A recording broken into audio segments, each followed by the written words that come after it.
Informativo do STF, número 1121 de 2024, publicado em 2 de fevereiro de 2024. Este informativo é retirado do site do STF.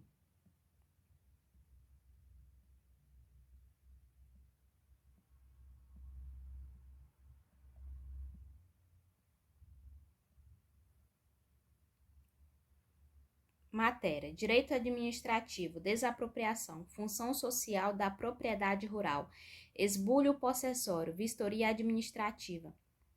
Tema: Programa de arrendamento rural, desapropriação para fins de reforma agrária, esbulho possessório e vistoria administrativa. Resumo: é constitucional norma que cria hipótese de imóvel rural insuscetível de desapropriação para fins de reforma agrária no programa de arrendamento rural, desde que presumido o cumprimento da sua função social e enquanto se mantiver arrendado. Um dos requisitos para o enquadramento do imóvel no programa de arrendamento rural é o status produtivo da propriedade, isto é, o cumprimento de sua função social. É constitucional norma que estabelece o esbulho possessório ou a invasão motivada por conflito agrário ou fundiário de caráter coletivo como impeditivos legais à realização da vistoria para fins de desapropriação, desde que 1. A ocupação seja anterior ou contemporânea aos procedimentos expropriatórios e 2. Atinja porção significativa do imóvel rural, a ponto de alterar os graus de utilização da terra e de eficiência em sua exploração. Esta corte limitava a proibição de vistoria para fins de desapropriação pelo prazo de 2 anos após a desocupação do imóvel rural objetado pelo esbulho possessório. Nada obstante, o entendimento atual, derivado da evolução jurisprudencial, ao tempo em que não veda a fixação de prazo mínimo para o início do procedimento de vistoria, exige o cumprimento dos requisitos acima registrados. É constitucional norma que proíbe a destinação de recursos públicos à entidade, organização, pessoa jurídica, movimento ou sociedade de fato que participe direta ou indiretamente de invasões de imóveis rurais ou de bens públicos. Essa proibição não interfere na autonomia e no funcionamento interno desses entes, pois se limita a fixar parâmetros à respectiva atuação, respaldados na legislação penal, sem violar a liberdade de associação ou de expressão. Além disso, também é válida a possibilidade de retenção dos repasses previstos em instrumento já afirmado pelo poder público. A submissão aos postulados da legalidade e da moralidade veda o fomento de atividades ilícitas e contrárias à ordem constitucional, como é o caso de grupos envolvidos na prática de esbulho possessório. Dessa forma, é viável o exercício do poder de autotutela com a finalidade de controlar a validade do ato de destinação de recursos públicos, inexistindo inconstitucionalidade por suposta transgressão a ato jurídico perfeito. Com base nesses e em outros entendimentos, o plenário, por maioria e em apreciação conjunta, ratificou o entendimento firmado no julgamento da medida cautelar, conheceu em parte das ações e, nessa extensão, as julgou parcialmente procedentes para atribuir interpretação conforme a Constituição ao parágrafo 6º do artigo 2º da Lei 8.629 de 1993, na redação dada pela medida provisória número 2183-56/2001, para explicar que o esbulho possessório ou invasão a que se refere o dispositivo deve ser anterior ou contemporânea à vistoria e atingir porção significativa do imóvel, a ponto de alterar os graus de utilização da terra e de eficiência em sua exploração. Segue o artigo 95 da Lei 4.504. O artigo 7º do Decreto 3.993, precedentes, artigo da Lei 8.629, Código Penal, Lei 8.629, finaliza. Próxima, matéria. Direito constitucional, controle externo, Tribunal de Contas, prestação de contas, sanções administrativas, chefe do Poder Executivo. Tema: tomada de contas especial, condenação de chefe do Poder Executivo municipal, estadual ou distrital, sem posterior confirmação ou julgamento pelo Poder Legislativo. Tese fixada. No âmbito da tomada de contas especial, é possível a condenação administrativa de chefes dos poderes executivos municipais, estaduais e distrital pelos tribunais de contas quando identificada a responsabilidade pessoal em face de irregularidades no cumprimento de convênios interfederativos de repasse de verbas, sem necessidade de posterior julgamento ou aprovação do ato pelo respectivo Poder Legislativo. Resumo. Os tribunais de contas, ao apreciarem as contas anuais do respectivo chefe do Poder Executivo, podem proceder à tomada de contas especial, TCE, e, por conseguinte, condenar-lhe ao pagamento de multa ou de débito, ou ainda aplicar-lhe outras sanções administrativas previstas em lei, independentemente de posterior aprovação pelo Poder Legislativo local. O fato de o Tribunal de Contas exercer atribuições não deliberativas no julgamento das contas anuais do chefe do Poder Executivo não exclui o dever de aplicar, no âmbito das suas demais competências, as consequências atinentes ao pleno exercício das atividades fiscalizatórias e sancionatórias. Nesse contexto, as Cortes de Contas possuem sua parcela de independência e autonomia, de modo que exercem, para além daquelas desenvolvidas em apoio efetivo ao Poder Legislativo, competências exclusivas, cuja realização e efetivação ocorrem de forma plena. Na espécie, a imputação de débito e multa, resultante da constatação de irregularidades na execução de convênio, após julgamento em TCE, não se confunde com a análise ordinária das contas anuais, a qual se materializa pela elaboração de parecer prévio, de natureza meramente opinativa, elaborado em 60 dias a contar do recebimento daquelas. Artigo 71, inciso 1 da CF. Trata-se de hipótese de responsabilização pessoal, amparada em previsão expressa no texto constitucional, motivo pela qual é inaplicável ao caso a tese firmada no tema 835 da repercussão geral. Com base nesse entendimento, o plenário, por unanimidade, reconheceu a existência de repercussão geral da questão constitucional suscitada no tema 1287 da repercussão geral e reafirmou a jurisprudência dominante sobre a matéria, para conhecer do agravo e negar provimento ao recurso extraordinário, fixando a tese supracitada. Artigo 70. Legislações pertinentes. Artigo 70 da Constituição. A fiscalização contábil, financeira, orçamentária, operacional e patrimonial da União e das entidades da administração direta e indireta, quanto à legalidade, legitimidade, economicidade, aplicação das subvenções e renúncia de receitas, será exercida pelo Congresso Nacional, mediante controle externo e pelo sistema de controle interno de cada poder. Parágrafo único. Prestará contas qualquer pessoa física ou jurídica, pública ou privada, que utilize, arrecade, guarde, gerencie ou administre dinheiros, bens e valores públicos ou pelos quais a União responda ou que, em nome desta, assuma obrigações de natureza pecuniária. Artigo 71. O controle externo a cargo do Congresso Nacional será exercido com auxílio do Tribunal de Contas da União, a qual compete. 6. Fiscalizar a aplicação de quaisquer recursos repassados pela União, mediante convênio, acordo, ajuste ou outros instrumentos congêneres a Estado, ao Distrito Federal ou ao município. 8. Aplicar aos responsáveis, em caso de ilegalidade de despesa ou irregularidade de contas, as sanções previstas em lei, que estabelecerá, entre outras combinações, multa proporcional ao dano causado ao erário. Próximo. Matéria. Direito constitucional. Depósitos judiciais e administrativos. Precatórios. Repartição de competências. Direitos e garantias fundamentais.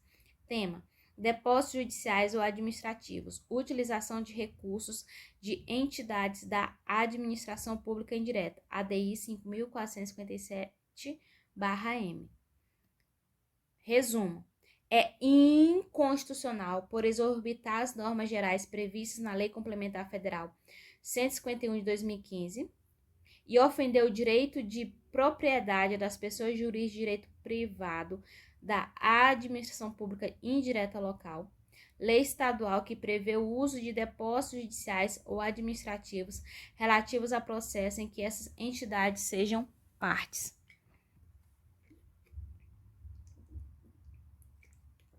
A Lei Complementar número 151 de 2015 alcança tão somente os processos nos quais seja parte o próprio ente federado, que receberá parcela do depósito. A utilização da expressão administração pública direta e indireta retrata uma imprecisão técnica e deve ser lida restritivamente para abranger apenas pessoas jurídicas de direito público. Tanto é assim que logo antes o aludido preceito emprega a palavra órgãos, com omissão proposital do vocábulo entidades. Na espécie, a norma estadual impugnada estendeu a compreensão para demandas que envolvem outras pessoas jurídicas, inclusive de direito privado, mesmo quando não presente o próprio Estado federado, utilizando-se expressamente do vocábulo entidades, as quais, contudo, são submetidas ao regime de execução por execução patrimonial. Além disso, ela viola o direito de propriedade ao considerar a participação de empresas públicas ou de sociedade de economia mista. Isso porque os seus recursos, presentes ou futuros, não devem ser utilizados para o pagamento dos precatórios devidos pela unidade federativa a que se vinculam ou para qualquer outra finalidade, o que significaria ilegítima apropriação dos valores pelo ente estatal. Com base nesses entendimentos, o plenário, por unanimidade, conheceu em parte da ação e, nessa extensão, a julgou parcialmente procedente para conferir ao parágrafo 1º do artigo 1º da Lei 4.218 de 2015 do Estado do Amazonas interpretação conforme a Constituição, de modo a excluir da norma os processos protagonizados por entidades integrantes da administração pública indireta que sejam pessoas jurídicas de direito privado. Tem a Lei Complementar do Amazonas, outra Lei do Amazonas. Disciplina. Direito constitucional, direitos e garantias fundamentais, direitos sociais, licença paternidade, proteção à família e à infância, regulamentação, omissão inconstitucional. Tema: licença paternidade, inércia do legislador ordinário em regulamentar o direito fundamental. ADO 20/DF. Tese fixada. Existe omissão inconstitucional relativamente à edição da lei regulamentadora da licença paternidade prevista no artigo 7º, inciso 19 da Constituição. Fica estabelecido o prazo de 18 meses para o Congresso Nacional sanar a omissão apontada, contados da publicação da ata de julgamento. Não sobrevindo a lei regulamentadora no prazo acima estabelecido, caberá a este tribunal fixar o período da licença paternidade. Resumo. A falta de lei regulamentadora da licença paternidade, artigo 7º, inciso 19 da Constituição, constitui omissão inconstitucional por parte do Congresso Nacional. Todos os cidadãos brasileiros, indistintamente, devem gozar do direito fundamental à licença paternidade. A regra provisória que fixa o prazo de 5 dias até que a lei seja criada, artigo 10, parágrafo 1º do ADCT, é insuficiente, pois não reflete os ganhos históricos da igualdade de gênero com vistas à construção de uma sociedade mais igualitária. Nesse contexto, deve-se ponderar a evolução dos papéis atualmente desempenhados por homens e mulheres na família e na sociedade. O efeito dirigente dos direitos fundamentais impõe o esforço coletivo dos agentes políticos e públicos, sempre de forma ativa e prospectiva, com o objetivo de potencializar a eficácia das normas constitucionais. A efetivação do direito fundamental social à licença paternidade reflete a importância da proteção à família, artigo 226 e 227 da CF, e à infância, artigo 6º e 203 da CF. Além de concretizar a necessária divisão de responsabilidades entre homens e mulheres, artigo 5º, inciso 1 da CF. Ademais, os direitos à licença maternidade e à licença paternidade merecem equiparação, notadamente porque as uniões estáveis homoafetivas já são reconhecidas em nosso ordenamento jurídico constitucional. Com base nesses e em outros entendimentos, o plenário, por maioria, julgou procedente a ação para reconhecer a existência de omissão inconstitucional na regulamentação da licença paternidade prevista no artigo 7º, inciso 19 da CF e fixou o prazo de 18 meses para o Congresso Nacional legislar a respeito da matéria, sob pena de, esgotado este prazo, o próprio Supremo Tribunal Federal fixar o período da referida licença. Por unanimidade, o tribunal fixou a tese supracitada. Legislação pertinente. Artigo 7º da CF. São direitos dos trabalhadores urbanos e rurais, além de outros que visem a melhoria de sua condição social, licença paternidade nos termos fixados em lei. Próximo. Matéria. Direito constitucional, direitos e garantias fundamentais, liberdade profissional, contribuição de interesse de categoria profissional, sanção política. Tema. Conselhos de fiscalização profissional, interdito do exercício profissional ante a inadimplência de pagamento de anuidade, ADI 7.423/DF. Resumo.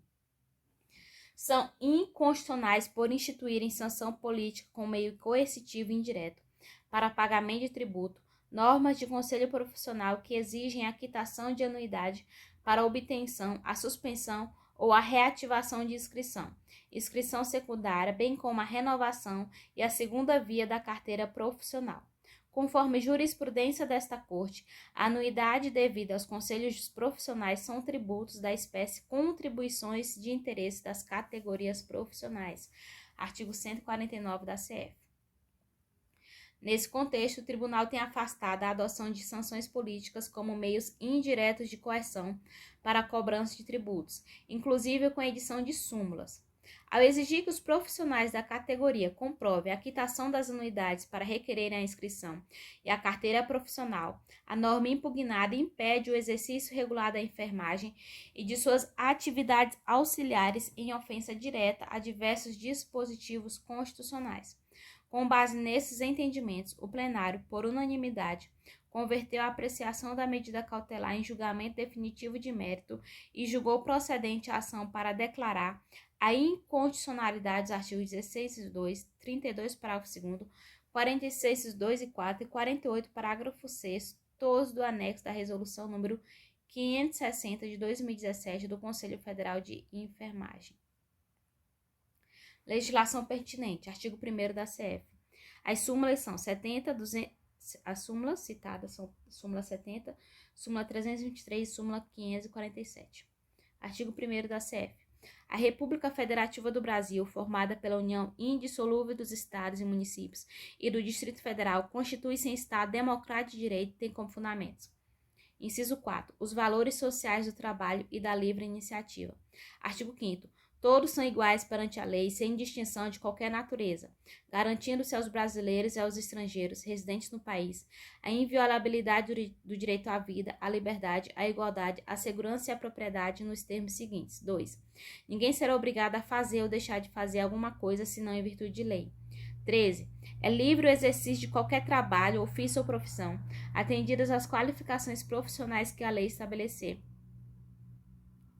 54. Ninguém será privado da liberdade ou de seus bens sem o devido processo legal. Segue o artigo da resolução do Conselho. Próximo. Matéria: direito eleitoral, eleições, propaganda política, fake news, enfrentamento à desinformação, Tribunal Superior Eleitoral, poder normativo, direito constitucional, direitos e garantias fundamentais e liberdade de expressão. TSE é o enfrentamento à desinformação atentatória à integridade do processo eleitoral. ADI 7.261/DF. Resumo. É constitucional resolução do Tribunal Superior Eleitoral, TSE, editado com a finalidade de coibir, no período de eleições, a propagação de notícias falsas através de mídias virtuais e da internet, tendo em vista que o direito à liberdade de expressão encontra limites na tutela do regime democrático e na garantia do pluralismo político, artigo 1º, inciso 5 e 17 da CF. Na espécie, inexiste usurpação da competência privativa da União para legislar sobre direito eleitoral, visto que o TSE, ao disciplinar a temática da desinformação, atuou no âmbito da sua competência normativa, por meio do legítimo poder de polícia incidente sobre a propaganda eleitoral, em reiteração a diversos precedentes jurisprudenciais e atos normativos próprios. Também não há se falar em exercício de censura prévia, pois a norma prevê que o controle judicial seja exercido apenas em momento posterior à constatação do fato e restrito ao período eleitoral. O exercício da liberdade no pleito eleitoral deve servir à normalidade e à legitimidade das eleições contra a influência do poder econômico. Artigo 14, parágrafo 9 da CF. Com o intuito de impedir qualquer restrição à consciente e livre informação da vontade do eleitor. Com base nesses entendimentos, o plenário, por maioria, confirmou a decisão que indeferiu a medida cautelar pleiteada e julgou improcedente a ação para declarar a constitucionalidade dos artigos 2º caput, parágrafo 1º, 2º, 3º caput, 4º, 5º, 6º e 8º, todos da Resolução 23.714 de 2022 do TSE. Lei complementar. Segue o artigo 64 da Lei Complementar. Não, segue o artigo 22 da Lei Complementar 64 de 1990. Segue também o artigo 2º os artigos citados, da Resolução 23.714 do TSE.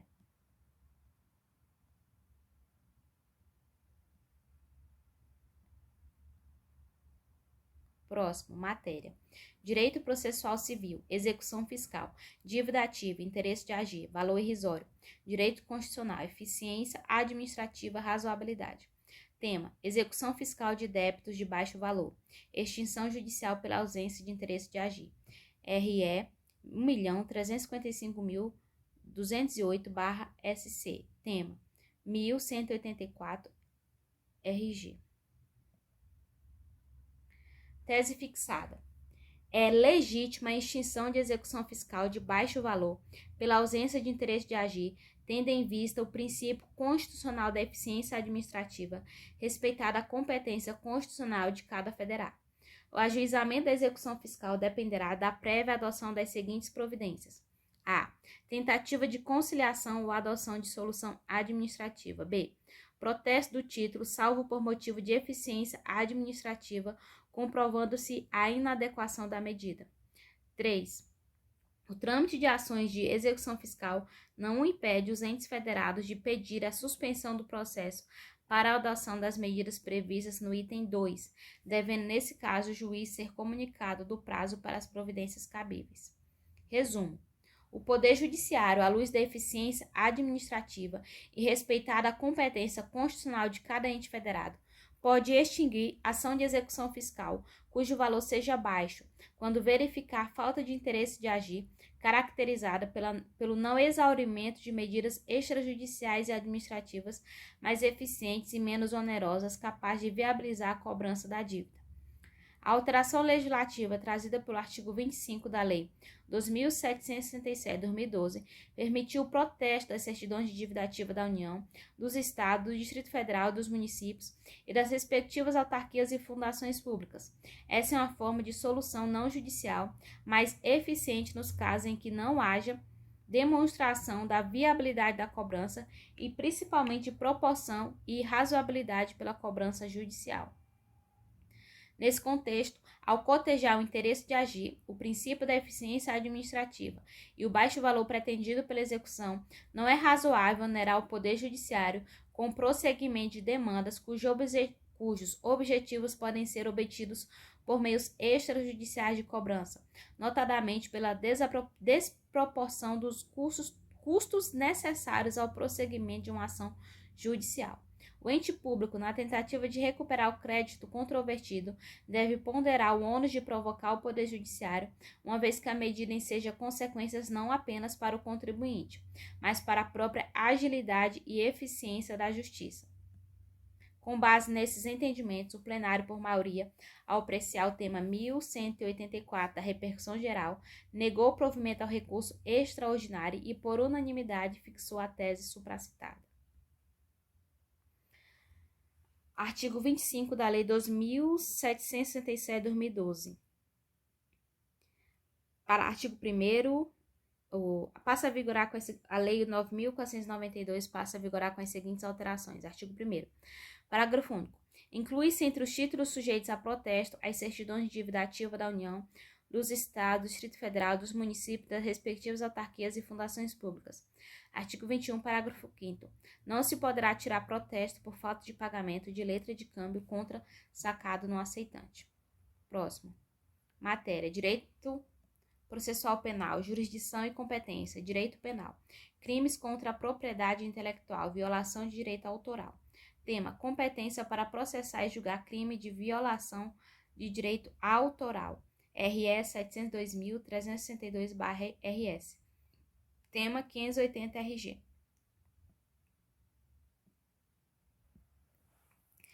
Tese fixada. Compete à Justiça Federal processar e julgar o crime de violação de direito autoral de caráter transnacional. Resumo. A competência para processar e julgar o crime de violação de direito autoral, artigo 184, parágrafo 2º do Código Penal, é da Justiça Federal quando verificada a transnacionalidade da ação criminosa, artigo 109, inciso 5 da CF.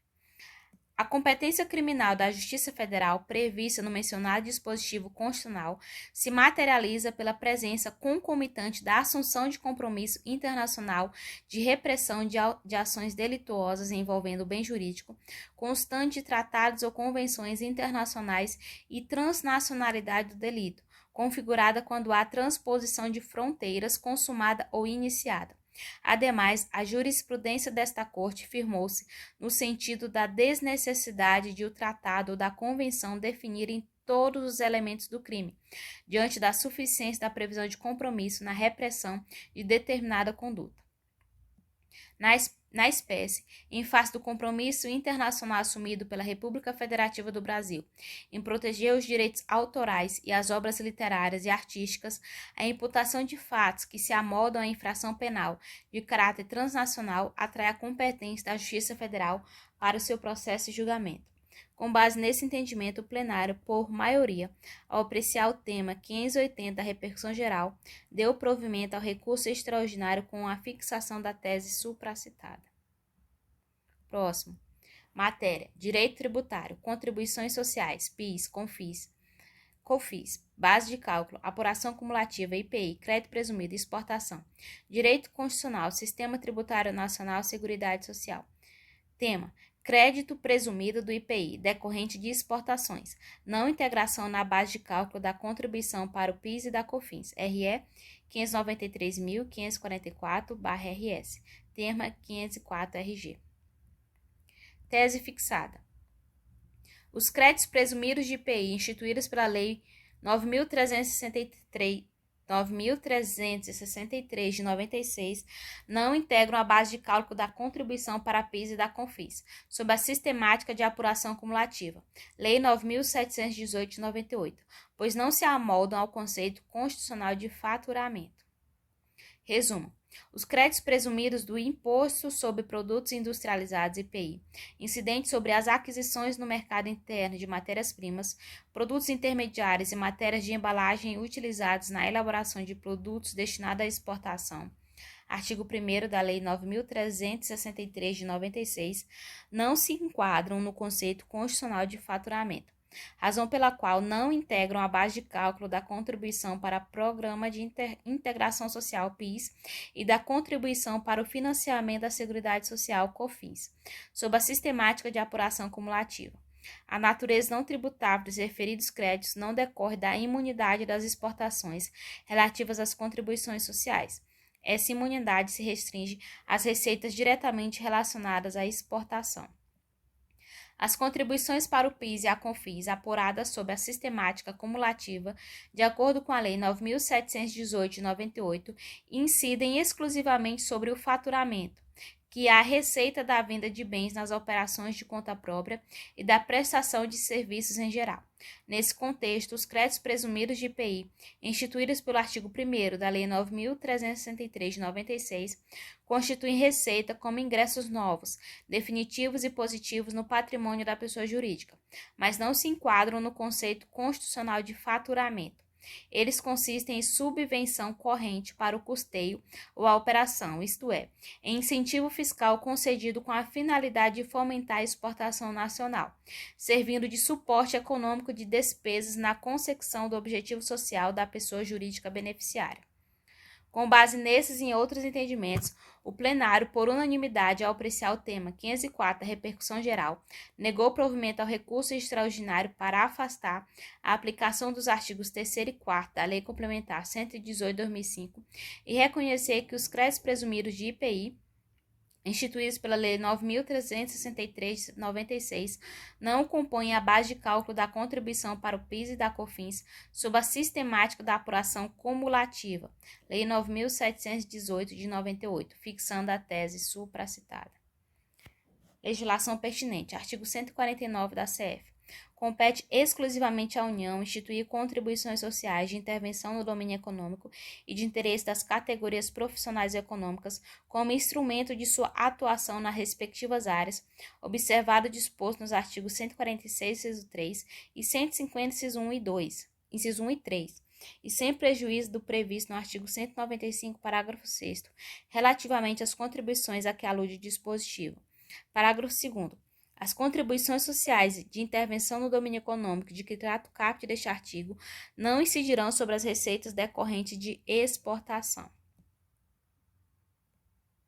Segue o artigo 2º da Lei 9.718, o artigo 12 do Decreto-Lei 1.598, o artigo 118 da Lei, o artigo 3º da Lei Complementar 118.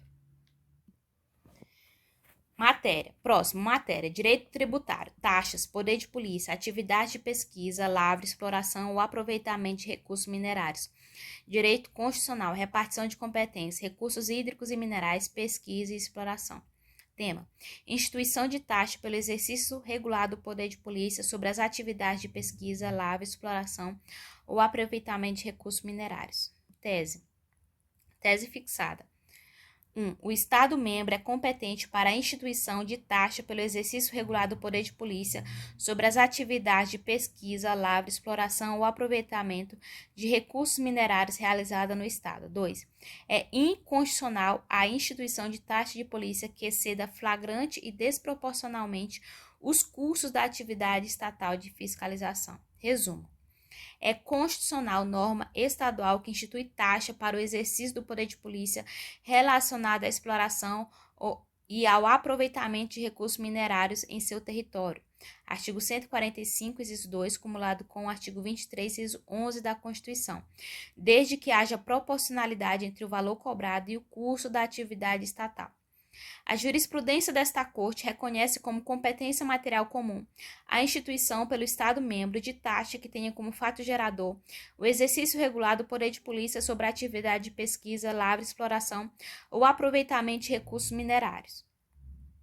Por outro lado, o tribunal fixou orientação no sentido de que essa taxa não deve superar a razoável equivalência entre o custo estimado ou mensurado da referida atuação estatal ao contribuinte e o valor que o Estado pode exigir individualmente, por decorrência da relação de contraprestação inerente à atividade do poder público. Nesse contexto, os elementos atinentes à fixação legal das alíquotas e da base de cálculo devem respeitar esse parâmetro. Na espécie, a evidente desproporcionalidade na lei estadual impugnada entre o valor cobrado e o custo da atividade estatal de exercício do poder de polícia, em especial porque a arrecadação estimada com a taxa de controle, acompanhamento e fiscalização das atividades de pesquisa, lavra, exploração e aproveitamento de recursos minerários, TFRM, seria 5 vezes superior à verificada com todas as demais taxas estaduais pelo exercício do poder de polícia. Além disso, a projeção de arrecadação da TRFM, indicada pelo governador do estado no projeto de lei, ultrapassa cerca de 12 vezes a despesa da Secretaria de Estado de Desenvolvimento Econômico com atividades vinculadas à mineração.